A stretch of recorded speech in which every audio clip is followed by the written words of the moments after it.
अस्सलाम वालेकुम, मैं हूं शहजाद अब्बासी और आप देख रहे हैं मेरा digital channel straight talk with Shahzad. खुश आमदीद।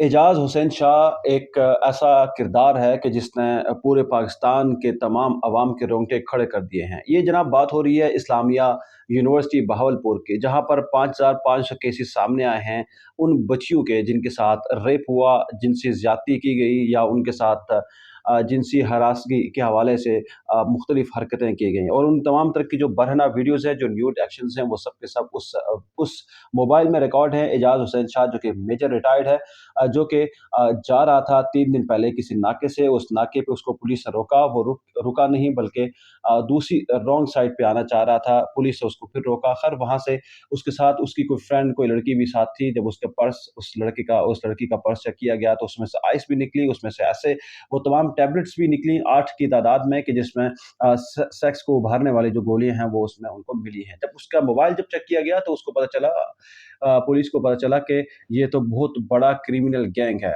उससे जब तफ्तीश होती है तो एजाज शाह कहता है कि जी मेरे साथ अकेला मैं नहीं हूँ, पूरी यूनिवर्सिटी की तमाम तर जो एडमिनिस्ट्रेशन है वो इसमें इन्वॉल्व है। इसका मतलब ये है कि वीसी से लेके नीचे जो चौकीदार है उस तक अमले का एक एक फर्द इस गुनाह में लत है।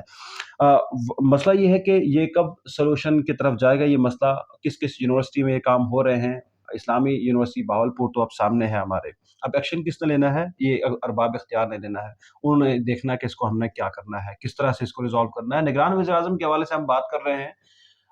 निगरान वज़ीर आज़म जो हैं, वो होगा कि जो कि इस्टेब्लिशमेंट चाहेगी, और वो ही होगा कि जो कि नई हुकूमत में वज़ीर आज़म होगा। अब ये देख लिए कि निगरान वज़ीर आज़म जो है उसके लिए ज़रूरी है कि जब वो आए और वो तमाम तर जो रास्ते हैं वो हमवार करे जो कि अगली हुकूमत के लिए ज़रूरी हैं। यानी अगली हुकूमत का जो क़याम है उसको मुहैया करेगा वो तमाम तर असबाब के जिसके ज़रिए से राह हमवार होगी नई हुकूमत के आने की। नई हुकूमत किस तरह से बनेगी, कौन बनाएगा, इसके लिए ऑब्वियसली जो एक थर्ड पार्टी क्राइटेरिया है एस्टैब्लिशमेंट का वो उसको देखती है, और ऑब्वियसली वो जो निगरान वज़ीर-ए-आज़म है उसके लिए वो उसकी जो तजवीज़ है वो काबिल कबूल होगी और उसके थ्रू ही निगरान वज़ीर-ए-आज़म आएगा। निगरान वज़ीर-ए-आज़म ज़रूरी नहीं है कि वो नून लीग से ही हो, लेकिन अगर अगली हुकूमत आने वाली नून लीग की होगी वफ़ाकी हुकूमत में, वफ़ाक में, तो फिर ज़ाहिर-सी बात है नून लीग का निगरान वज़ीर-ए-आज़म आएगा। अगर वज़ीर-ए-आज़म यानी बनाते हैं बिलावल भुट्टो साहब को, तो ऑब्वियसली कोई ऐसा न्यूट्रल पर्सन आएगा या पीपल्स पार्टी का हमायती बंदा जो है वो निगरान वज़ीर-ए-आज़म बनेगा, कि जो कि उनके लिए भी काबिल कबूल होगा। तीसरी इंपॉर्टेंट जो डेवलपमेंट है वो सैलाब के हवाले से है। पूरे पाकिस्तान में अर्बन फ्लडिंग हो रही है, और ये देखिए कि अर्बन फ्लडिंग में हमने क्या करना है, हुकूमत ने कुछ भी नहीं करना। स्टेट घोड़े बेच के सो रही है। हमारा करने का काम क्या है, जो कि पहाड़ी एरियाज़ हैं वहाँ जाने से गुरेज करें। जो लैंडस्लाइडिंग के जो एरियाज़ हैं वहाँ मत जाएँ। जहाँ पर सावन है, आजकल मानसून है, बारिशें बहुत तेज़ हो रही हैं। आज मैं एक वीडियो देख रहा था, बहुत ही दिल दहला देने वाली वीडियो थी। उसमें एक फैमिली जा रही है, वो अपने गाड़ी में जा रहे हैं और ऊपर से एक पत्थर आता है। बहुत बड़ा पत्थर है, शायद वो 20 बाय 20 फीट का बहुत बड़ा जो है कल एक पत्थर है, वो उनके ऊपर गिरता है, और वो ऑब्वियसली जो मर्द है उसमें वो उसके भी आधी बॉडी पे वो आ जाता है, लेकिन वो बच जाता है। बाकी उसकी सारी फैमिली जो है वो पत्थर के नीचे आके कोलैप्स हो जाती है। तो खुदा र अपना ख़्याल कीजिए, अर्बन फ्लडिंग है, किसी भी टाइम, किसी भी वक़्त आ सकती है। अपने बच्चों को, अपने प्यारों को रोकिए कि वो नदी-नालों में नहाने से कम से कम ये जो मानसून की जो बारिशें हैं इसमें गुरेज़ करें।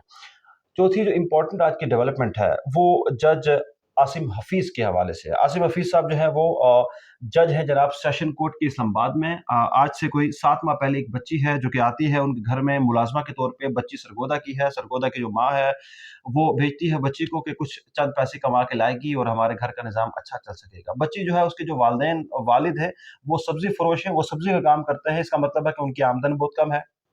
तभी एक छोटी नन्ही बच्ची को उन्होंने भेजा किसी के आसे के ऊपर और किसी के पास के वो कुछ कमा के लाएगी। लेकिन हुआ क्या कि जो आसिम हफीज़ साहब हैं उन्होंने उस बच्ची को इस कदर मारा, उसके सर के ऊपर क्या-क्या मारते रहे कि 2 माह बाद पता चला कि उस बच्ची के सर में कीड़े पड़ गए हैं, इतना ज़्यादा उसको मारा। और इसी तरह से उस बच्ची की जो उसके हाथ हैं, हाथ की जो उँगलियाँ हैं, उसकी जो कलाइयाँ हैं, इसी तरह से बच्चे के जो पाँव हैं, उनकी हड्डियाँ भी टूटी हुई हैं। ख़ैर अब इसमें करना क्या है, इसमें डॉक्टर्स ने चेक किया है, जो उसकी रिपोर्ट है वो तो डॉक्टर्स ने बताई है कि बड़ा ज़ुल्म हुआ बच्ची के ऊपर। लेकिन देखिए हम देखते हैं कि आज इस बच्ची के साथ ये काम हुआ। कुछ अर्सा पहले जो एक हमने सुना था कि फ़रिश्ता एक बच्ची है उसके साथ ज़्यादती की गई और फिर उसी तरह से लोग बाहर निकले, एहतजाज हुआ। उस वक़्त के जो لیڈرز تھے وہ سب باہر آئے, انہوں نے رفع دفع کرا دیا معاملے کو, معاملہ وہیں ختم ہو گیا. اسی طرح سے آج جو معاملہ آپ کے سامنے ہے اعجاز حسین شاہ والا, یعنی بھاول پور کی جو یونیورسٹی والا, کتنا گھناؤنا معاملہ ہے. آپ یہ دیکھیے, اس کی سینسٹیوٹی کو دیکھیے کہ یہ جو 5,500 بچیوں کے خدا نخواستہ کیسز جب سامنے آئیں گے, اس کے اوپر جب جرا ہوگی, کیسز ہوگی, انویسٹیگیشنز ہوگی, کیا کیا ہوگا, ان بچوں کی عزتوں کا کیا بنے گا خدا نخواستہ. اور پھر خدا نخواستہ کہیں ایسا نہ ہو کہ وہ جو تمام تر بچیاں ہیں وہ بلیک میل ہو کے, وہ اس کام کو بہت برا سمجھ کے, گلٹ میں آ کے اپنے اوپر خدا نخواستہ کوئی ایسی چیز نہ کر دیں, وہ سوسائٹل جو اٹیک ہے اس کی طرف نہ چلے جائیں, وہ خودکشی نہ کر لیں, خدا نخواستہ وہ اپنے آپ کو مار نہ لیں, یا کوئی سوسائٹی کے اندر ان بچیوں کا کیا بنے گا, کیا فیوچر ہوگا. تو یہ جو کلپرٹس ہیں اس معاملے کے, اس کیس کے بعد, اس میں یہ جو چیف سیکورٹی آفیسر اعجاز حسین شاہ پلس وی سی ہے یونیورسٹی کا, ان کے خلاف ایسا ایکشن لینا چاہیے کہ تاکہ پاکستان کی جو تاریخ ہے, جو پاکستان کی جو اکیڈمیا ہے, وہ اس کو یاد رکھے کہ یہاں پر اس طرح کے جو کام ہے وہ نہیں ہوتے, بلکہ تمام تر جو توجہ ہے وہ پڑھائی کی طرف ہونی چاہیے, اور پڑھائی میں بھی انصاف کے جو تمام تر تقاضے ہیں وہ پورے ہونے چاہیے. ایسا نہ ہو کہ نمبر حاصل کرنے کے لیے خدا نخواستہ کسی بچی کو اپنی عزت بیچنی پڑے, یا تعلیم اتنی مہنگی ہو کہ وہ تعلیم حاصل نہ کر سکے, تو ایسے میں اس بچی کو اپنی عزت بیچنی پڑے. اور یہ اس یونیورسٹی میں ہو رہا تھا, اس کو تمام تر میڈیا نے رپورٹ کیا ہے.